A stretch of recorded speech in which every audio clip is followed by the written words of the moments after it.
Good evening, conference. Can you hear me okay at the back? Good Scottish accent? Yes? Well, what I'd like to do is, firstly, I'd like to say how delighted I am with the referendum in Scotland last week. I might even be tempted to wear my kilt tonight, so if you're coming along to the dinner, the gala ball, you'll be able to see my legs. But my relief is also tinged with a sadness for the people of Scotland, as we now have a divided nation awaiting the promises from Westminster, which will not only be hard to achieve, but are divisive to the other union parts of this country. And it should be no surprise to our main political parties that if they do not truly represent and understand the concerns of the people in all corners of our nation, that they will be held to account. So, tonight I have been asked to speak on leaving Labour. And firstly, I'd like to tell you a bit about myself, because I'm a very new member to UKIP, indeed probably 4 to 5 months. And I'm the prospective parliamentary candidate for my home area in North Wales, Allen and Deeside. And what makes UKIP different is it's actually full of people who have worked in their lives.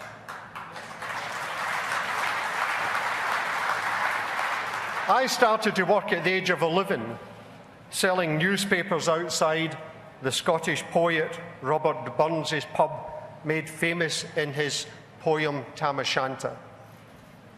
And believe it or not, that was 50 years ago.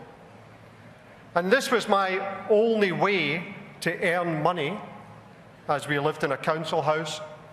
My father was a railway driver who actually believed that if you wanted something, you had to earn it. This early life of commerce led me into business at a very young age. And indeed, I have mainly been self-employed most of my life. Sometimes up, and in the times of the recessions, sometimes down. But when working in London, I used to go and sit in the Strangers' Gallery in Parliament, and where I loved listening to the debates, and always had the feeling that one day I might be there as a member. And it was only in my 50s that I decided to read the book published by my great-grandfather, Robert Smillie. It was entitled My Life for Labour. And what astounded me was why, when this person who helped to change the face of the working classes in the late 19th and early 20th century, co-founded the Labour Party with Keir Hardie, and was also involved in the formation of the charity Save the Children and the human rights organisation Liberty. Why was he never recognised, especially by Labour? So I decided to have a novel written about him, which is entitled Labour of Love. And the process of researching his life changed me forever. And I immersed myself in politics by joining the Labour Party.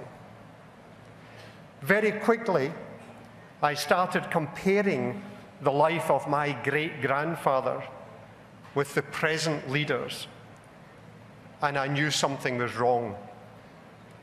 It was 120 years ago that Robert Smillie stood on the platform with Keir Hardie in the Manningham Mills of Bradford, both knowing that the independent Labour Party was now a reality.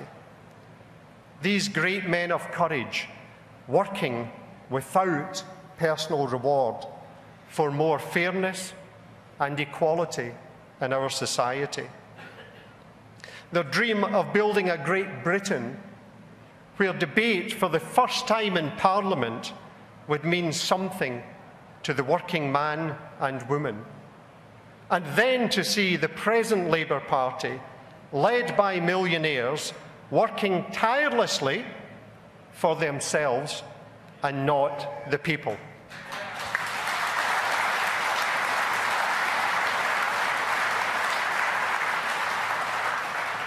At my first Labour conference, I noticed the unapproachability of the leaders with the rank and file, and their disinterest in anyone of my age who could possibly progress through the party.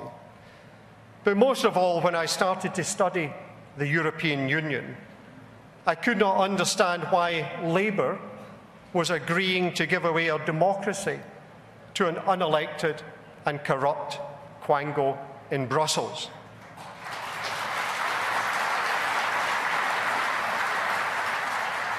Why, when we have 1 million people queuing at food banks, were we giving 23 million a day in foreign aid?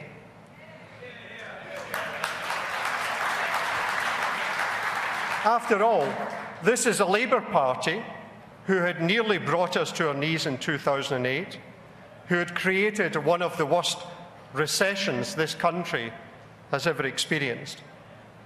And unlike the founding fathers, the present leaders, who were not showing any humility, they still managed to live through an expensive scandal and achieve well above inflation increases in their salaries.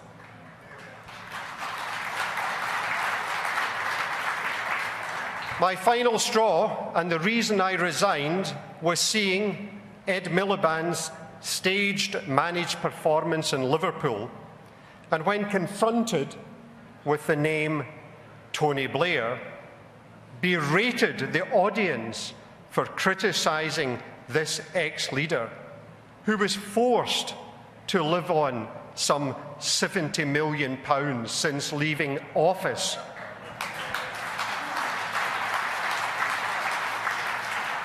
The man leading us into 2 wars in the Middle East and cynically being made a peace envoy.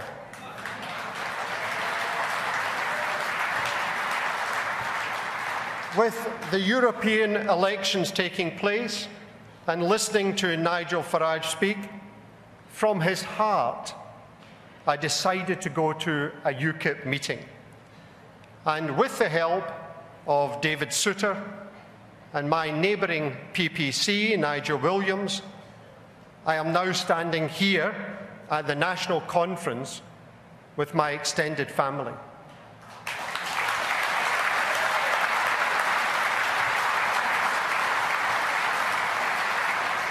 And I have a message to all the critics of my move to UKIP, a message loud and clear to all the people who think that my great-grandfather would be turning in his grave with my decision to stand against Labour. Well, let me tell you that he would be doing somersaults of joy.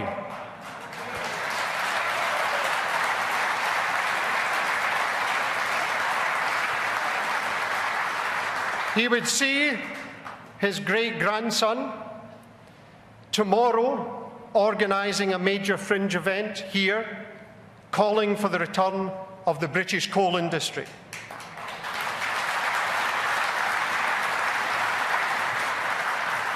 An industry destroyed by both Labour and the Tories, leaving areas of this country once with proud communities, now with no real jobs and little hope for the future.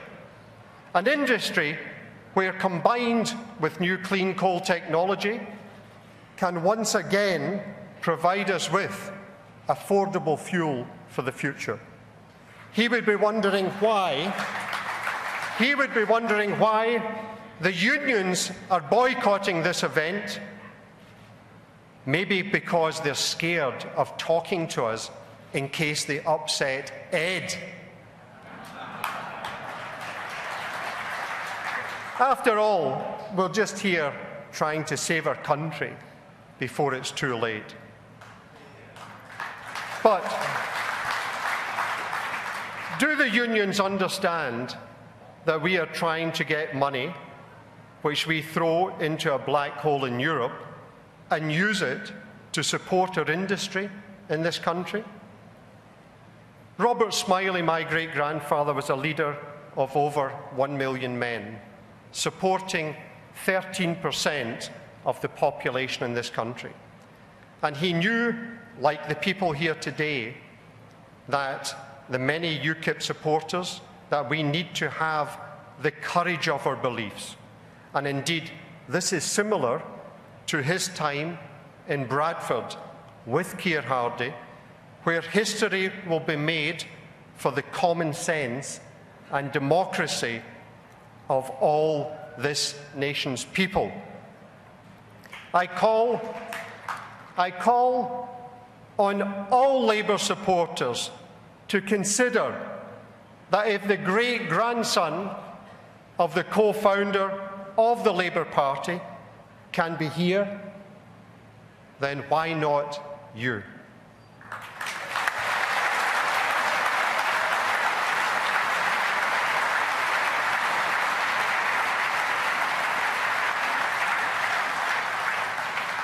We can build a bottom-up party who can take us out of the controls of the EU, however, allow us to freely trade with both our neighbours and other nations.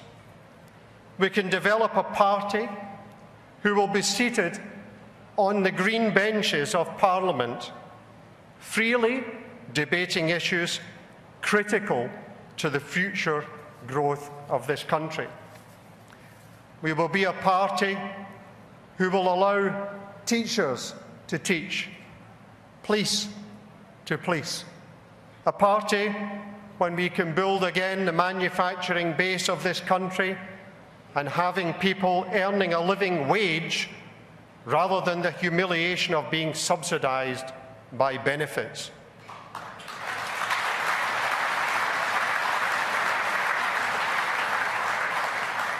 A party who can support us, our businesses, free from all the rules and regulations imposed on them from Brussels. This is the party that I want to be part of, and I am sure the party that will put the word great back into its rightful place in front of Britain. Thank you.